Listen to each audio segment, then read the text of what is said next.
क्या है, थोड़ा देखिए आप। कंस के बारे में विद्वानों ने कहा है कंसेति कसी, जिसका व्याकरण के अनुसार अर्थ होता है कसाई। कंस शब्द की उत्पत्ति कसी धातु से हुई है और जिसका पर्याय बनता है कसाई। तो कंस माने कौन? कंस माने कसाई। कसाई शब्द से तो आप समझ रहे होंगे ना, कसाई के बारे में आप सब जानते ही होंगे, आप अच्छी तरह जानते हैं कसाई का मतलब क्या होता है। कसाई मतलब जो क्रूर हो, कसाई मतलब जो निर्दयी हो, कसाई मतलब यह कि जिसको किसी की कोई चिंता या परवाह नहीं हो। और अगर सरल शब्दों में कहा जाए तो कसाई माने जिसका हृदय पत्थर जैसा हो, क्रूरतम, यही कसाई है और यही कंस है। कंस माने कसाई, कसाई माने क्रूर प्रवृत्ति। हमारे अंदर झांक करके आप देखें तो हमारे अंदर भी कंस जरूर आपको मिलेगा, यानी क्रूर, कठोरता, निर्दयता, ये सब हमारे अंदर भी कंस के रूप में बैठी है। और कृष्ण के जीवन का सबसे बड़ा प्रतिद्वंदी कंस क्यों माना है? कृष्ण का मार्ग है भक्ति का मार्ग। कृष्ण का चरित्र, कृष्ण की साधना भक्ति की साधना है। और भक्ति के मार्ग में सबसे बड़ी बाधा अगर कोई है तो वह है अंदर की क्रूरता, अंदर की कठोरता, अंदर की निर्दयता। यह भक्ति की सबसे बड़ी बाधा है। और इसलिए मैं कहा करता हूं, एक बार पहले शायद मैंने कहा भी था कि हिटलर जैसे लोग, सिकंदर जैसे लोग, बाबर जैसे लोग, सद्दाम जैसे लोग दुनिया में शासक भले ही बन जाएं, लेकिन भगवत भक्त की श्रेणी में नहीं आ सकते। क्योंकि भक्ति के लिए मन में दया चाहिए, भक्ति के लिए मन में प्रेम चाहिए, भक्ति के लिए मन में सद्भावना चाहिए, परहित का भाव चाहिए। यह भक्ति के लिए बहुत जरूरी है और इसलिए भक्ति के लिए परम आवश्यक है। कृष्ण का मार्ग अगर चलना है, कृष्ण की भक्ति को जीवन में लाना है तो मन में दया, करुणा, वात्सल्य और प्रेम होना चाहिए। अंदर से अगर क्रूरता है, अंदर से यदि कठोरता है, अंदर से अगर निर्दयता है तो भगवान की भक्ति होने वाली नहीं है। मैंने आपसे कहा था मंदिर में जाकर माथा टेकने भर से कोई भक्ति नहीं हो जाती।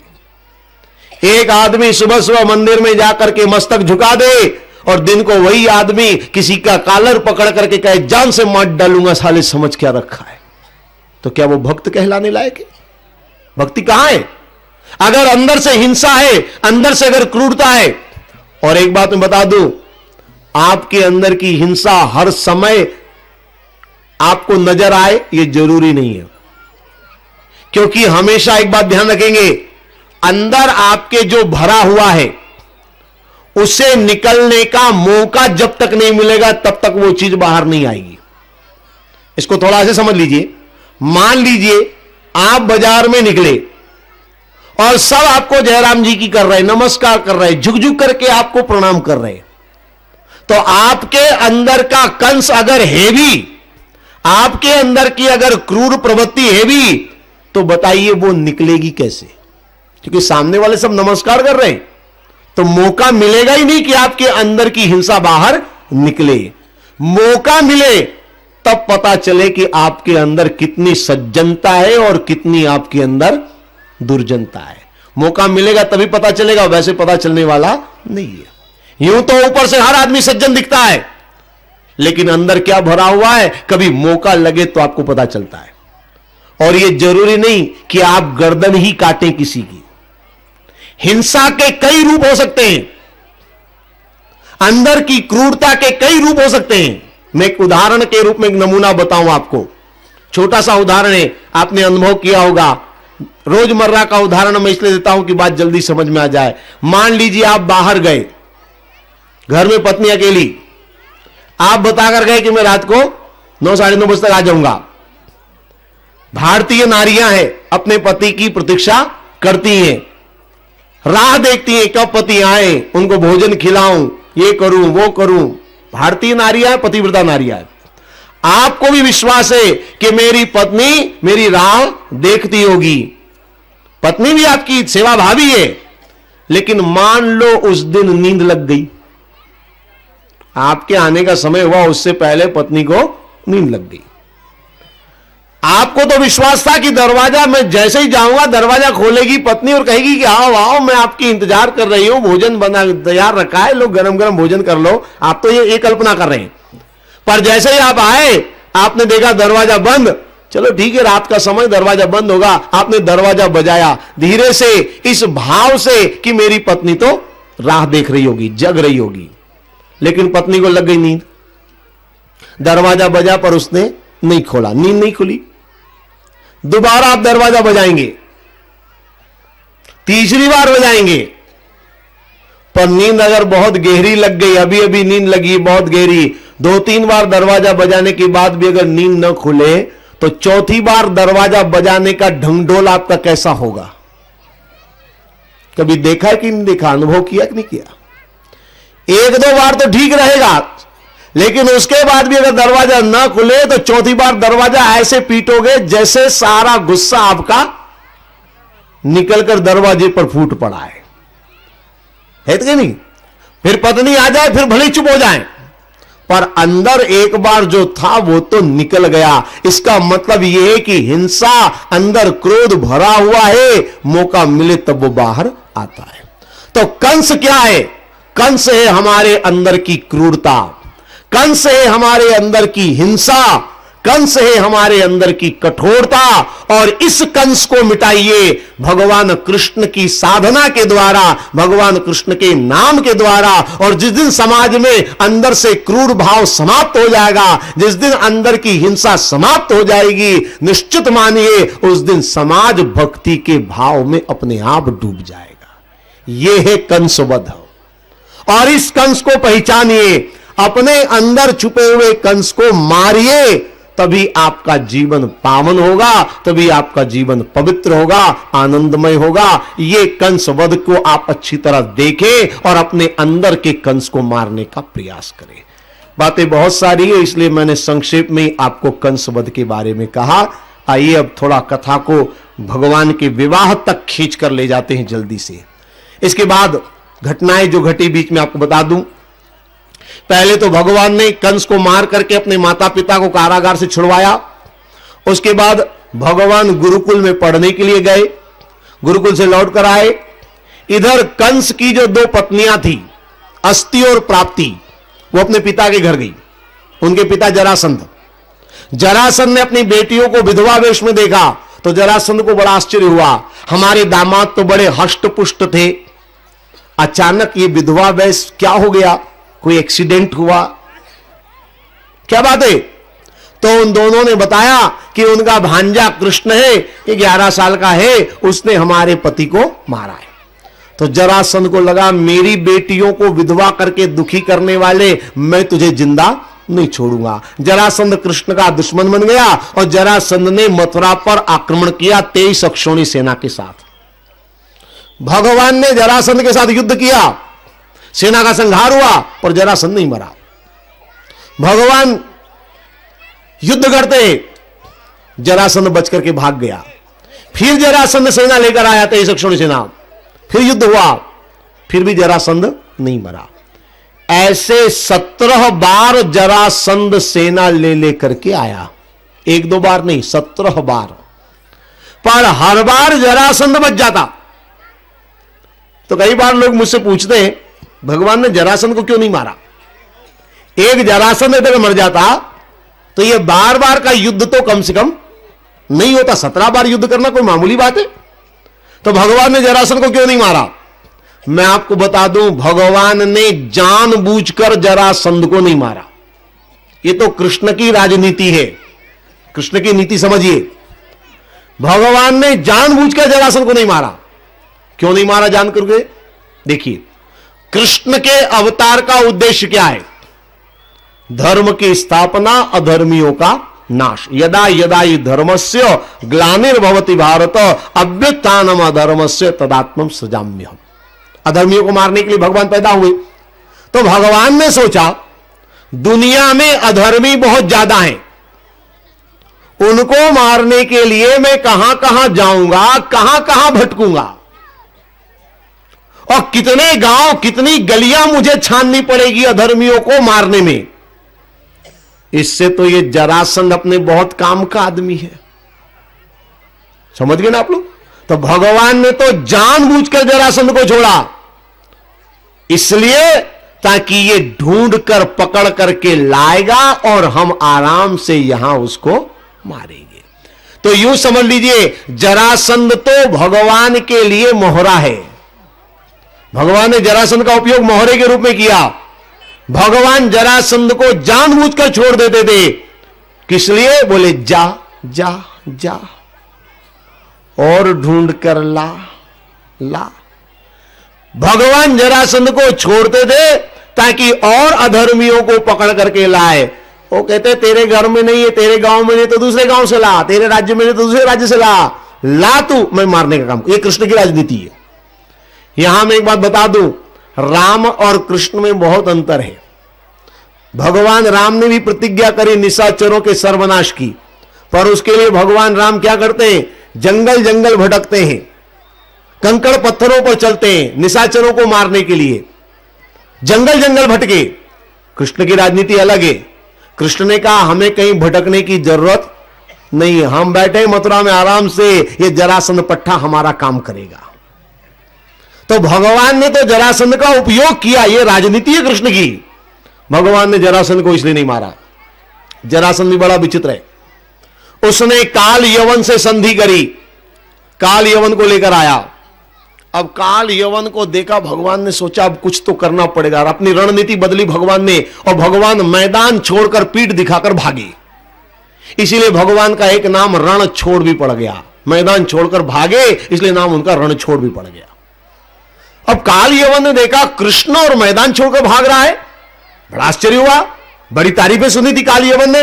तो काल यवन ने कहा अरे कृष्ण कृष्ण, मैंने तो सुना था तुम बड़े वीर पराक्रमी हो और पीठ दिखाकर भाग रहे हो, मुझसे मुकाबला करो, मैं तुमसे लड़ने आया हूं।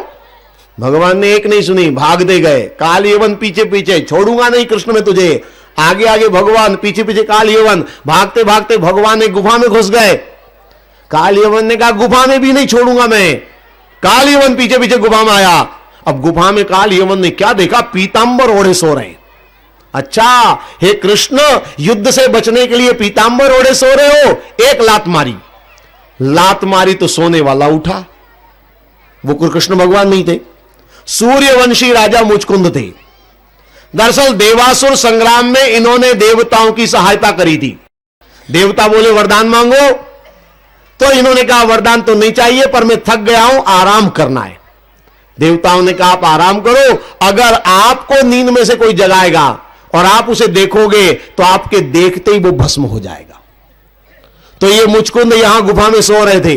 भगवान आगे आगे गए, कमर का पीतांबर खोला और धीरे से ऊपर डाल दिया, और भगवान एक तरफ खड़े हो गए। पीछे से काल यवन आया, पीतांबर देखा, पीतांबर माने कृष्ण, ये कृष्ण होंगे। लात मारी और मुचकुंद उठे, आंख खोली, और आंख खोलते ही काल यवन जल करके भस्म हो गया। भगवान निकल करके आ गए। अरे हर जगह ताकत से लड़ना जरूरी थोड़ी है, कहीं कहीं अकल से भी लड़ो। बिना लड़ाई मर रहा है तो लड़कर के टाइम खराब क्यों कर रहा हूं? ये कृष्ण की राजनीति है। इसलिए भगवान कृष्ण ने काल यवन से युद्ध नहीं किया, बल्कि काल यवन को मरवा दिया मुचकुंद के द्वारा। मुचकुंद को दर्शन दिए और भगवान यहां से द्वारिका पहुंचे। द्वारिका पहले से बसाई जा चुकी थी। भगवान के जाते ही भगवान का राज्याभिषेक हुआ और भगवान द्वारिकाधीश हो गए। बोलो द्वारिकाधीश की। ये इसलिए द्वारिका तक की कथा संक्षेप में मैंने सुनाई, क्योंकि इसके बाद ही भगवान के विवाह का प्रसंग प्रारंभ होगा। रुक्मिणी विवाह की कथा का आदेश मुझे मिला है, तो आइए सबसे पहले हम भगवान के विवाह की बात करें। थोड़ी सी कथा भी सुनाऊंगा मैं, और उसके बाद थोड़ी सी हम आध्यात्मिक बात भी देखेंगे। जितना समय होगा उसके अनुसार हम बात करने की चेष्टा करेंगे। अधरम मधुरम वदनम मधुरम नयनम मधुरम हसितम मधुरम हृदयम मधुरम गमनम मधुरम मधुराधिपतेरखिलं मधुरं वचनं मधुरं चरितं मधुरं वसनं मधुरर्वलितं मधुरं चलितं मधुरं भ्रमितं मधुरं मधुराधिपतेरखिलं मधुरं रेणुर्मधुरः रेणुर्मधुरो पाणिर्मधुरः पादो मधुरो नृत्यं मधुरं सख्यं मधुरं मधुराधिपतेरखिलं मधुरं गीतं मधुरं पीतं मधुरं मुक्तं मधुरं सूक्तं मधुरं रूपं मधुरं तिलकं मधुरं मधुराधिपतेरखिलं मधुरं करणं मधुरं तरणं मधुरं हरणं मधुरं स्मरणं मधुरं वमितं मधुरं शमितं मधुरं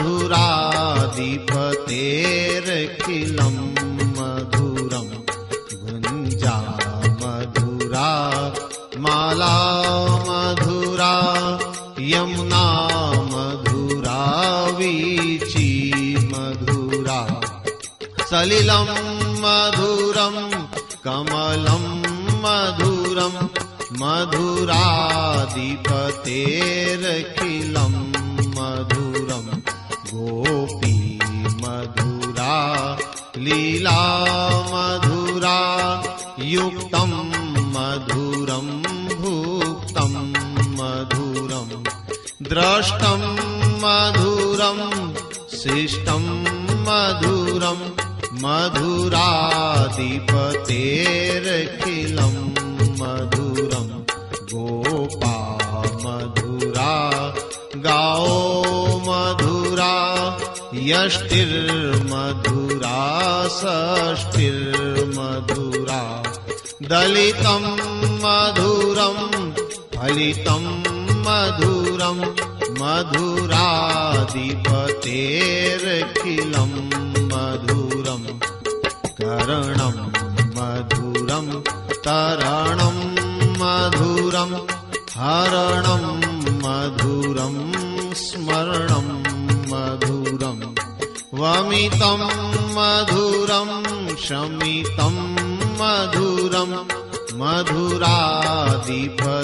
मधुराधिपतेरखिलं मधुरं गुञ्जा मधुरा माला मधुरा यमुना मधुरा वीची मधुरा सलिलं मधुरं कमलं मधुरं मधुराधिपतेरखिलं मधुरं गोपी मधुरा लीला मधुरा युक्तं मधुरं भुक्तं मधुरं द्रष्टं मधुरं शिष्टं मधुरं मधुराधिपतेरखिलं मधुरं गोपा मधुरा गाओ मधुरा यष्टिर्मधुरा षष्टिर्मधुरा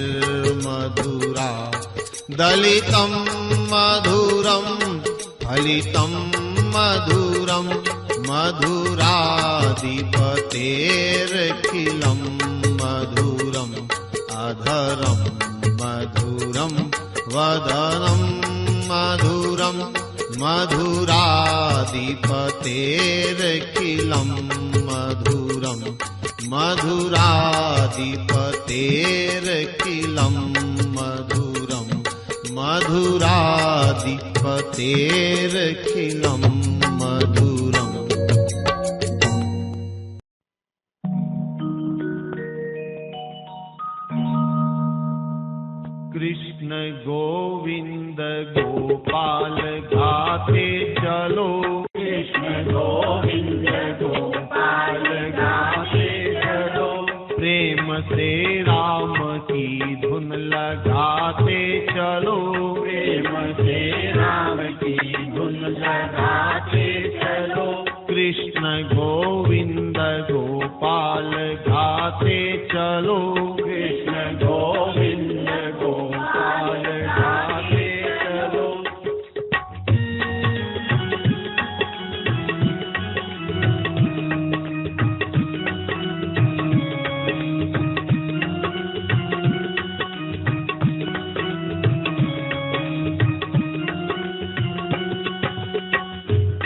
देखना इंद्रियों के न घोड़े भगे, देखना इंद्रियों के न घोड़े भगे, रात दिन इनको संयम के कोड़े लगे, रात दिन इनको संयम के कोड़े लगे, अपने रथ को सुमार्ग चलाते चलो, अपने रथ को सुमार्ग चलाते चलो, कृष्ण गोविंद गोपाल गाते चलो, कृष्ण गोविंद गोपाल गाते चलो।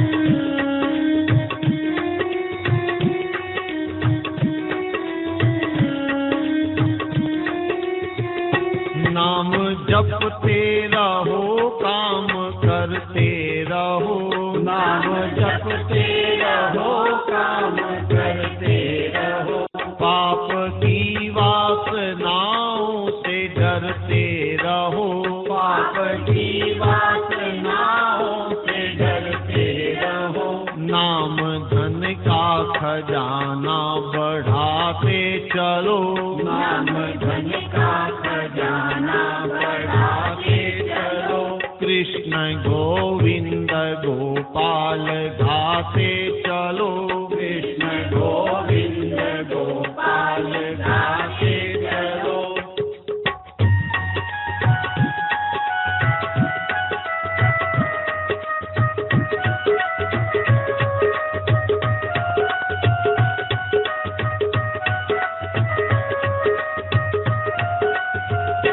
प्राण जाए मगर नाम भूलो नहीं, प्राण जाए मगर नाम भूलो नहीं, दुख में तड़पो नहीं, सुख में फूलो नहीं, दुख में तड़पो नहीं, सुख में फूलो नहीं, प्रेम भक्ति के आंसू बहाते चलो, प्रेम भक्ति। जय श्री कृष्ण मेरे प्यारे दोस्तों, मेरे प्यारे कृष्ण भक्तों, लोगों का ढेर सारा प्यार व स्नेह मिल रहा है। यहाँ पर आप लोग प्यार व स्नेह बनाए रखना। आपका एक सब्सक्राइब व लाइक हमारा हौसला बढ़ाता है। आप लोग अपना प्यार भरे हाथों से सब्सक्राइब व लाइक करें तथा शेयर जरूर करें। नीचे कमेंट में जय श्री कृष्ण राधे राधे जरूर लिखें। धन्यवाद मेरे प्यारे दोस्तों। जय श्री कृष्ण राधे राधे।